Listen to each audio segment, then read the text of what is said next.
Bill. Lo and behold. That's funny. Yeah. You all need a pit stop? I'm good, thanks.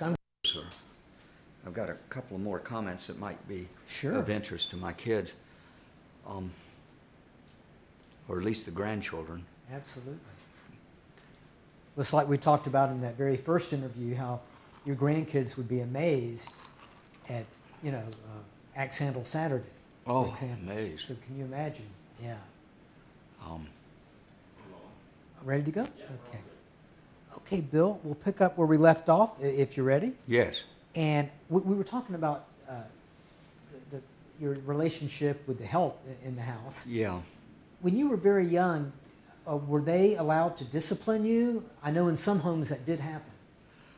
Or I have no recollection of that, but then again, we didn't have much help until Mother married Tolliver Lane around the end of '46 and the beginning of 1947. But they were very much, the word segregated is a good word, but I wasn't ever reared by a nanny or anything like that where somebody would be telling me what to do. That wasn't part of my life. I've heard that that was very much the case with others, but not with me. I do remember clearly the colored bathrooms, the colored water fountains. All that was very apparent. I made a speech in 2007. They asked me to talk at the Martin Luther King breakfast, which I helped found with Ronnie Ferguson and Luke Sadler. And they asked me to talk about the experience of a white Southerner of my vintage. At that time, I guess I was 67 or 8. And I made the statement that that's just the way it was back then. Younger people, by and large, didn't fight the system, didn't oppose it, didn't think about it much. And I guess your sensitivities are engendered by bad things that happen, like shooting the water on the black folk in Birmingham, or was that Montgomery? I can't remember. But Martin Luther King brought it all to the forefront. Up until that time, I didn't give it much thought, I'm sorry to say.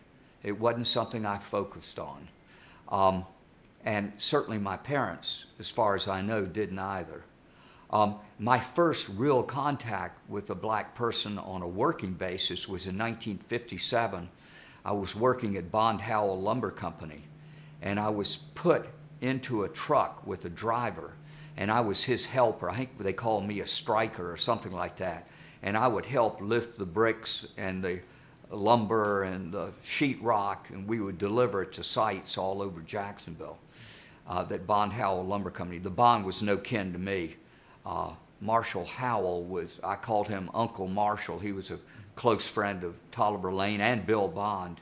Indeed, Marshall Howell named his first son William Bond Howell after my real father, which was sort of interesting. But anyway, I went out there, and as the men would do, when you worked for somebody who was a friend of your father's, he had never talked to me. I don't think I ever saw him. They threw me out on the lumber yard with the black folk. I use the word folk because that's what my black friends call each other.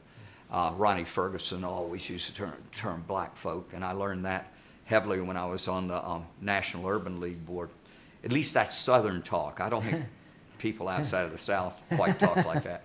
But anyway, I was put with a guy named Coleman, and he taught me very early on not to use the N-word. He said, I don't put up with the N-word. And I said, Coleman, I'm not going to say the N-word to you. He would have killed me if I did. I was in good shape then because I was playing high school football, but I was not big, and I wasn't going to take on Coleman under any circumstance. Plus, I liked the guy. But he taught me some things about segregation that were sort of meaningful to me.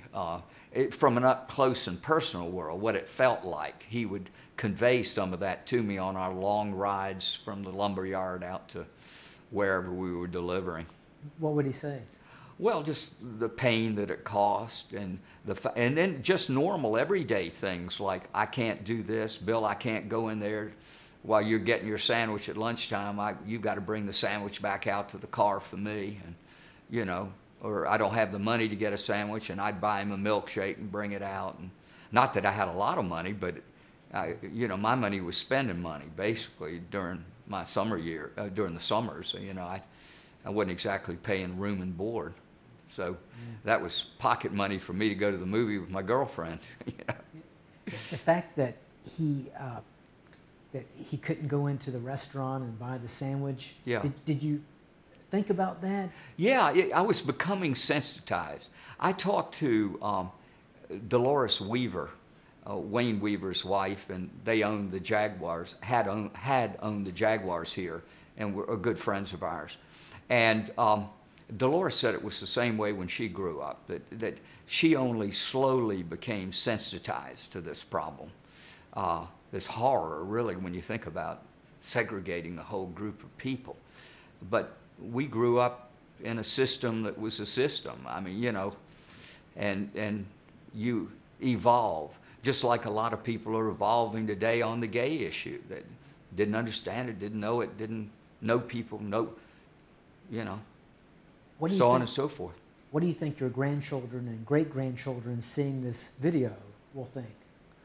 Well, I think they need, there's been a lot done. They can start by looking at your Axe Handle Saturday to see the absolute horror of some of it. And I saw part of that. I think I said last night in a speech to One Jacks at the Humanitarian Awards that our grandchildren won't be able to believe what we're going through right now on the gay issue, no more than they can believe or even understand what went on in the racial issues years ago. And I use the term or the saying that every time a hearse passes by, that's one less person that is going to worry about race and sexual orientation. And I talked with Judge Brian Davis, who's a good friend of mine, afterwards, and he said, Bill, I agree with you up to a point, but there's still a lot of hate groups out there that we're worried about. Of course, he sees some of that being on the bench. But anyway, the world is evolving. I worry, though, that the fundamentalist religion bit, if it took over in the United States, could warp things.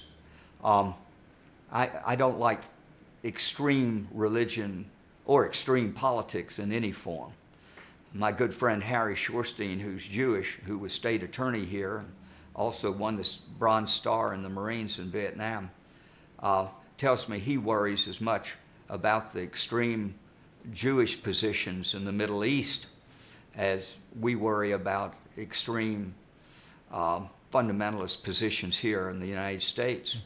And we all know the Muslim extremists and everything else. And I often think from an intellectual point of view that if you took an extremist Muslim and put him in the United States, he might be a member of some group of people who run around in the woods with a gun in their hands thinking Obama's going to take over the country and all that.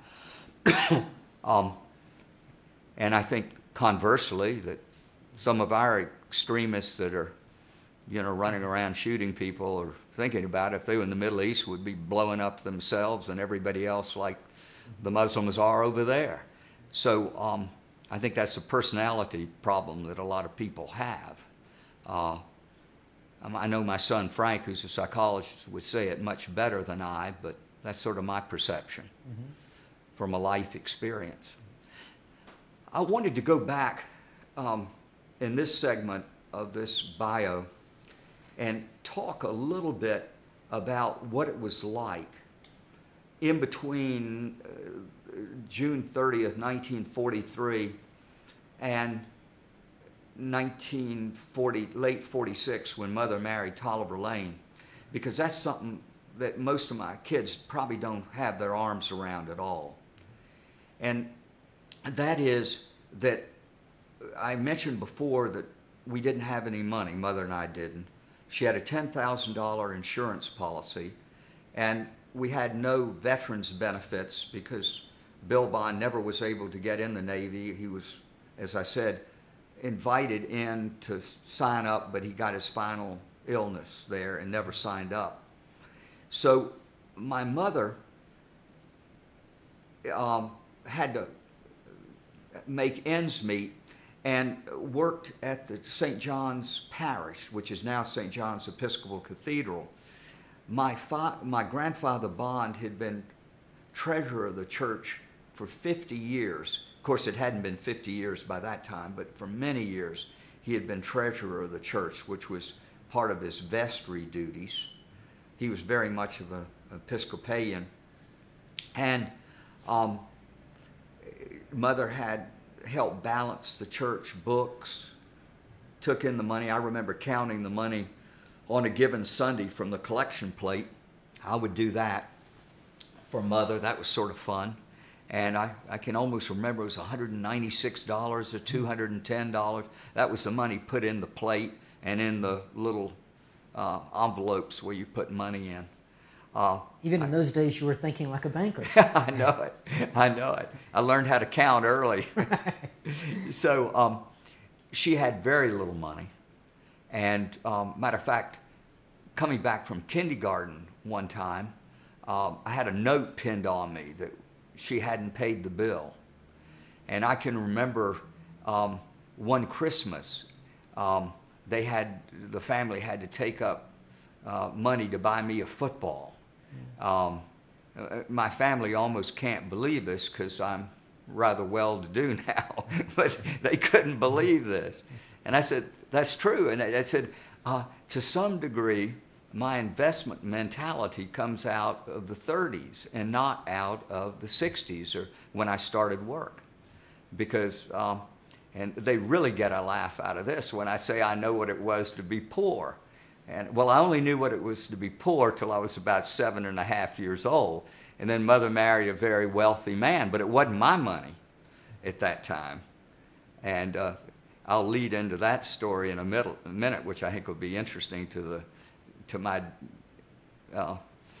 descendants. But in any event, we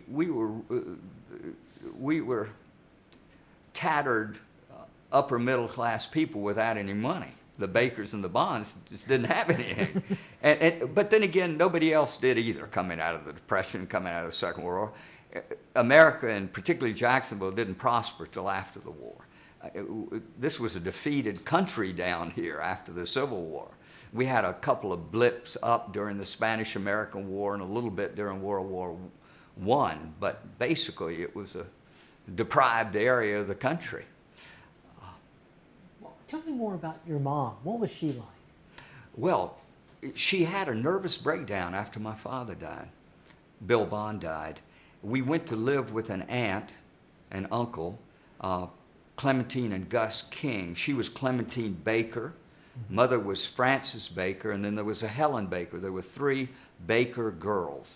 My mother was the youngest, very pretty. As I said earlier, she was prettiest girl in her high school class.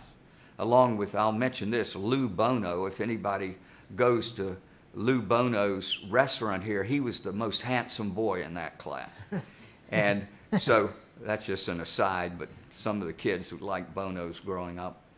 So Mother, I always looked upon Mother as semi-strong and semi-weak because she had that nervous breakdown. Back in those days, this was the late 1943, they put you to bed. They didn't have the psychotropic drugs that they had in the 60s and so forth. They put you to bed, gave you aspirin, I don't know what else, which was probably the worst thing you could possibly do to somebody. And so for that 6 weeks or so, several months, I had a wonderful aunt. As I mentioned, Mother's older sister, Clementine, was a high-spirited, wonderful person, and I dearly loved her. and she had two older boys. My cousins, Baker and Gus King, were both very strong, athletic guys, and I would sort of admire them. They didn't really take me around because I had just hit 4 in August of '43, but I admired them. I admired, Baker was a very good football player. I enjoyed watching him, and those were fairly, ironically, I remember those days as very happy, even though my father died. Little ones have amazing resilience if people don't beat on them, and you know, I was welcomed into that. And then at the end of end of 43, we moved in an apartment, a 3-bedroom apartment on the corner of Mallory and Riverside Avenue on the 2nd floor with the Bakers, who had lost their money during the land boom bust. And immediately, my mother and I were in a room together. My other aunt, Helen Baker, never married. She was a decorator, very successful decorator here in Jacksonville. Of course, she hadn't made any money then because nobody had any in 1944. But she was a decorator, worked at it, and she had one room, and then my grandfather and grandmother Baker had a room. Well, then things weren't so good. We were sort of stuffed in a 3-bedroom apartment, all of us were, and my grandfather then died in the summer of '44, and my grandmother died in the summer of '45. So Mother had her husband die in '43, her mother die, no, her husband in '43, her father in '44, whom she was living with, and then her mother in '45. So there was nothing but death around. And then the war, and you were hearing about people not coming home from the war, and all that stuff was going on. So I don't look upon those, and also no money. That was when they were saving up money to buy me a football. So that wasn't, I wouldn't say my best years. That was when I came home with a note on me saying that they hadn't paid for kindergarten and that sort of, I think that was more of an oversight, but it was sort of a symbol, and my mother never forgot it. So, did that embarrass her? Yes. And we weren't destitute, but, you know, everybody was, you know, not well off. How did your mother recover from her nervous breakdown? What happened? I guess time and her family to a degree, but once again, then the father and mother died. So I don't think she totally recovered until she and father married in late '46, maybe by '45, late part of '45, when the men came home from the war and she started dating again, and I think she came back. And how was she then? Her personality, what was it like then? I'd say very, very good, but strong up to a point, but she became very dependent on my stepfather. I think she was I always looked upon her as pretty dependent. Mm-hmm. And so we had those about 3.5 years of moving around with relatives, which, you know, I never felt unloved or anything like that, but death was always around in those years, because I lived with 3 people who died within a 2-year period. So that was a lot of death, if you will. How did that affect you when you were a little bit older? How did that affect you when your grandparents died, one after the other? Were you more cognizant of what death was then? Yes. Oh, I think no doubt about that. And I was never allowed to go to funerals. And as I mentioned before, I've never liked funerals. Mm-hmm. I like the way they do it now, where the family takes and buries somebody, and then they have a memorial service afterwards. Right. I never liked all the death bit. Right. And I would have dreams from time to time about that kind of thing. If I have a really bad dream, it tends to be in that realm. About funerals? Yeah, funerals, the body, all that sort of thing. I've, you know, since those years, I only go to a funeral if it's a close friend, and I never go to a visitation, ever. Yeah. I just don't do that. I don't like those either. Yeah. And I don't want anybody doing that to me, for God's sake. Me either. Anybody who's seeing this better not do that to me. Better not have me laid out somewhere, yeah. I'll tell you that. That's not part of my plan. Well, now we've got it for the record. Yeah, it's on the record. And I don't blame you. I feel the same way about it. Yeah. When you had those dreams, were they like about your dad or about your grandparents? And, my father mainly. Yeah. But do you still have those dreams today? No, not really. Yeah. Not really. Rare. Yeah. We'll get into some of that later, the war stuff. Yeah. But in any event, once my stepfather, Tolliver Lane, and mother bought a house in late '46 on Richmond Street, fixed it up to their needs and likings, and we moved there. I think it was in March of '47, and those next years were very happy years for me. As I said earlier, I did well in school. I didn't have any learning disabilities or learning problems. Did you make the honor roll? Oh, yeah. Yeah, I was a good student. Did you make straight A's? I know I always moaned the fact when I didn't.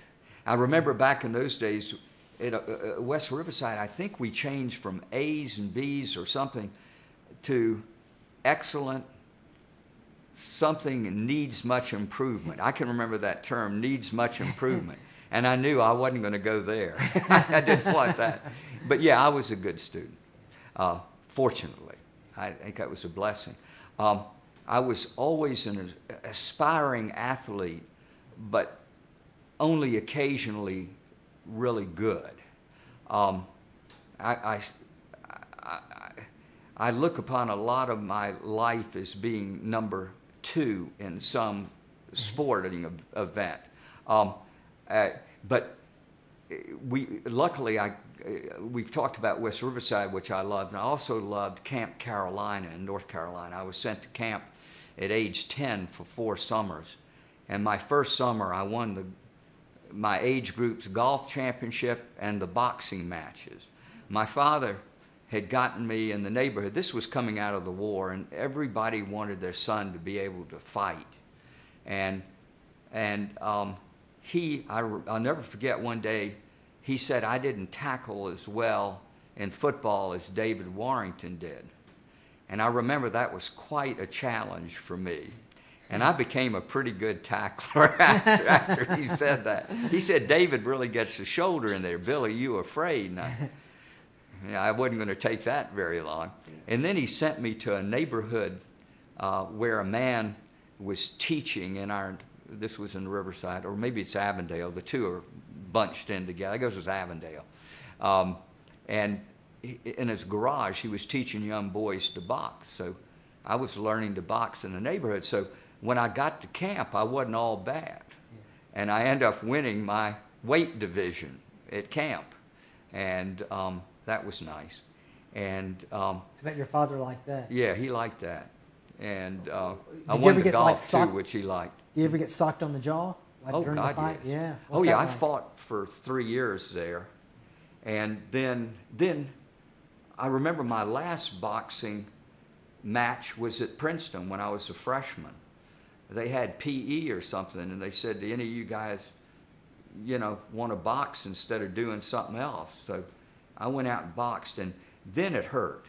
I was 18 then, and then it stung. I mean, even though the gloves, I think, were 10-ounce gloves or something, that was the last time I had an interest in boxing. that was the end. That wasn't as bad as pugil sticks in the Marine Corps, but we'll get to that later. Oh, I'll have to make a note of that. Pugil sticks, okay. Yeah. But so I won the golf championship twice, and then so I had those years from age 7 to going away to boarding school were good years for me. I did well at bowls. I had good grades. I enjoyed the military aspect of bowls very much. I enjoyed the marching on the weekends, which most people didn't, and we had the bands playing. Bowls was quite a military school in those days, and all my friends were there. Mainly, most of my West Riverside friends ended up at Bowls. Not all of them. Mm-hmm. Well, that's an exaggeration. Half of them ended up at Bowls, half of them went to Lee. or to John Gorey before Lee. But I ran in both groups, and we were all together on the weekends, so it didn't matter really at that time what school you were going to. And we were all day students, so we were home in the evening. And I remember Camp Carolina extremely favorably. It's almost like I saw a movie, was it Stand By Me or one of those? I don't think it was that, but where you have the last days where you don't care about girls and you don't care about dating and you're into sports and having fun and cookouts and hiking and all the things you do as a young person before sexuality enters your mind whatsoever, or the ferocious other sex or anything like that. So those were very happy years for me. And then I got, my stepfather had gone to Episcopal High School in Alexandria, Virginia, which was a wonderful boarding school, and very good academically and all that sort of thing. But I really did not like it. And it had a hazing system. You were a rat your first year. They called you rat. And you had to hold doors and pour all the drinks and wait on tables and do this and that and the other thing. You had to hold doors whenever an old boy, a guy a year older than you, was 15, was walking through the door. They could come in your room and make you stand on your desk and sing the school songs and cheers. It was just harassment. Whenever they wanted to? When they wanted to. When it, you know. As John McCain, who was a senior when I was a freshman, said it was the best training for the Hanoi Hilton he could ever get. And I must confess, in Marine Corps OCC, the boot camp, 12 weeks, they couldn't do anything to me that would be worse than my year at Episcopal High. You know, I mean, some of the physical stuff was worse, but they couldn't do anything mentally to me. No sergeant shouting at me for a few minutes would bother me compared to, you know, being harassed for a year. What's some of the stuff that they did? What kind of things? Well, I mentioned you could walk in my room and say, you guys, you rats, stand up there and recite the school songs and cheers. Tell me who the captain of the tennis team is. Tell me who this is. Tell me who that is. And then they also would give you demerits if you did something, not for that, but if the guy got mad at you and he was a monitor, that would be like being an officer in a military thing. He could give you 2 demerits for not being back in your room fast enough from the bathroom. They had curtains on the doors, so you had no privacy. They could come back and whip the doors, the curtains open to see whatever you were doing in your room. It was a pretty miserable, to me at least. And as I said, I had boxed by then. And some guy gave me a real hard time who was in my age group. And I proceeded to beat him up. And I got moved from one room across the campus to another room and got all sorts of demerits and stuff like that. I thought he had started it, but evidently I finished it, and that didn't go over real well with the administration because I had boxed a lot by that time. Was he another rat, or was he? He was another rat. So at least he wasn't someone who was a year ahead of you. No, and in fairness to Episcopal High, I only got punched one time in the arm by an older boy. So that was no big deal. I mean, you know, kids go around doing that kind of stuff all the time. There was not physical harassment. There was no sex harassment, none of that, what we call abuse today. It was mental abuse. But I went on to, I did poorly my first year. First time I didn't get good grades. My parents wondered why. They didn't bother sending me to a psychologist. They thought, I mean, they weren't very, it's funny, he had been mentally, not mentally ill, but he had had a breakdown. Right. And she had too, but they never had me see a psychologist. And I begged them not to send me back. And Mother at that point used my original father, my biological father, Bill Bond, as a club. He said, you're being given all these advantages your real father would have wanted you to go to this boarding school and have all these advantages and get this wonderful education. And my father, Tolliver Lane, wasn't having anything of the weakness of coming home. He was sort of in a way, like an English aristocrat, if you will, you know, where they send the kids off at 8 and you're in boarding school from the time you're 8. He sort of believed in the thing, the education of young men should be left to professionals. And I think he was also glad to get me out of the house during teenage years. Although they denied that later, but I think that was probably a motivation. But I think he sincerely loved Episcopal High, and his brother Ed Lane did too, and I think it was a much different place. I think after the war they went for this macho stuff, this militaristic thing, this harassment, this you can take it, and we went through the war, all the teachers went through the war, so this is peanuts. This is what you're going to do when you get in the Army someday. And you told them that you didn't want to go back, but yeah, I've got some letters to that effect, but in one way, shape, or form, they browbeated me into doing it. And then by the time you're a junior, you're on top of the hill, you're on the football team, the wrestling team, you're doing this and that, and all of a sudden you've got 2 years left, and and my father said, if you come back, you can't go back to Bowles. You've got to go to Lee. Well, most of my friends by that time were at Bowles, and I wanted to go to Bowles. No, Bowles, we're not going to send you to. They didn't prepare you well enough for Episcopal High, which wasn't Bowles' fault. It was my fact that I was unhappy as the devil my first year.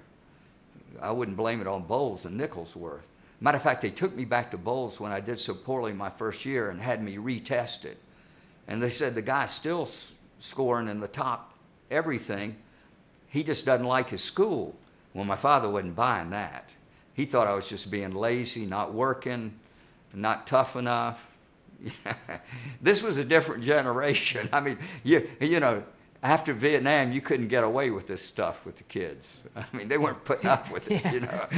But in the 50s, we all knuckled under to the old man, you know. Do you remember what you said in those letters? I've got them written down. I don't want to remember it. I know I probably said a bunch of the things that I've told you, but they weren't buying it. And then they had the other club over me. Well, your real father, mother would have, your real father wanted you to do this. My father had the macho man thing, and this is the way a gentleman ought to be reared. And then the other thing they had is he took me to see Princeton football games. So he got me wanting to go to Princeton, and you had to be in the top of your class to get to Princeton. So that incented me to work. That was the place I wanted to end up. I thought it was beautiful. And in those days, Princeton had a wonderful football team. Kazmaier had won the Heisman Trophy in 1951. It was beautiful, and beautiful girls on the arms of all the boys at the Princeton-Yale football game, at the Harvard game. And I said, well, I think I'll buy some of that. I'd like to. I like what they're selling. If you can get me in, if I can get myself in there, I'll go. So I started working extremely hard then. So your last 3 years at Episcopal, you had good grades? Were very good, very good. And so that worked out fine. And, but I had a real rocky beginning. And then I got, and by the way, going back a little, you can edit that. Sure. I had a wonderful time at home during the summers. We're going to have to be out of here in 5 minutes. The Bowles and Lee guys were in high school fraternities, which were blooming, and there were high school sororities too in the 50s. And after my unhappy freshman year, I got elected president of the freshman class, if you will, of the ADT fraternity, high school fraternity. And that got me in with all the boys and girls in Jacksonville. A lot of them I didn't know, both at Bowles and at Lee, and that was a lot of fun. And I stayed very active in that in the summers and at Christmas time, which gave me an anchor here in Jacksonville. Other than just the very old friends, it gave me a coterie of people that I knew here. So my high school years here were very happy, here in Jacksonville. And indeed, in part at Episcopal, I loved the sports. I liked the academics by and large. I liked the guys when they weren't acting like Lord of the Flies. And as you got older, they didn't. Yeah. You know, once you passed your first 2 years, you were over that hump. So my high school years at home were happy ones. There's no doubt about that. Wasn't it during this period of time you said one hangout was the gas station? The gas station. I'm trying to... Maybe that's where all you guys would meet? I don't remember. That's not tuning in where we would meet. I'm not tuned into that. But during the summers, you would probably go to the beach a lot? We'd go to the beach a lot, or just around Riverside. Most of the guys were Leo Bowles, so they'd be in Riverside or Ortega, and we would hang out. I played cards. I used to like poker in those days, penny ante stuff, literally penny ante stuff.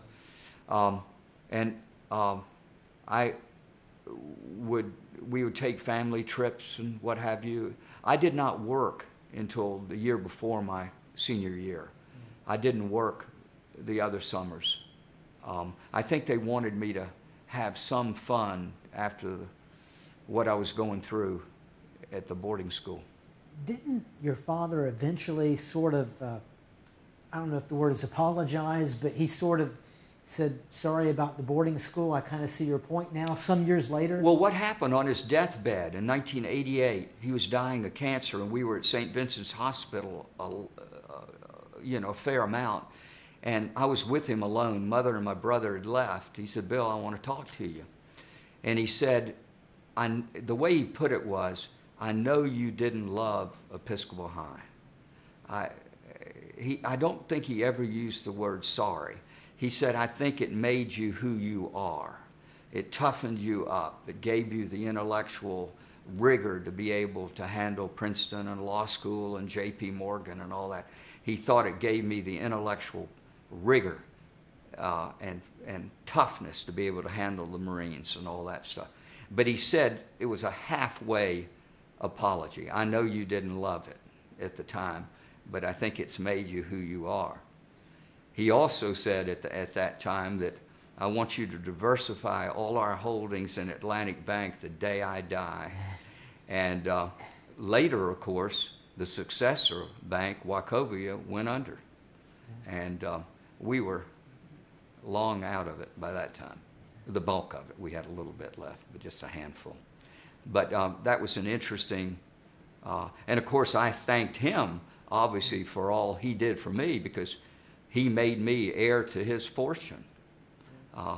He treated me equally with my brother. And that wasn't the intent originally.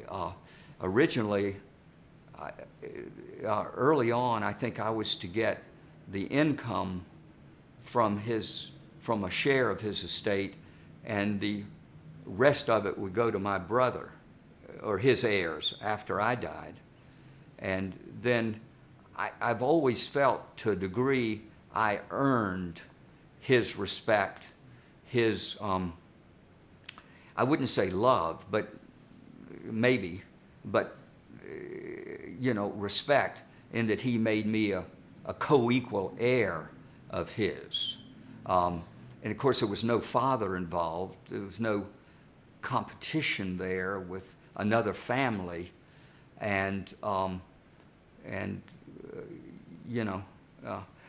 I had worked at the bank and done all sorts of things along the way. Would you consider yourself close to him? Oh, yeah. I think so. Yeah. It wasn't the kind of relationship that I have with my sons. Oh, wait, we got to get out of here. Let's stop right here. Let's call it here, and we'll pick up where we left off. Yeah, we'll pick up. You bet. Now,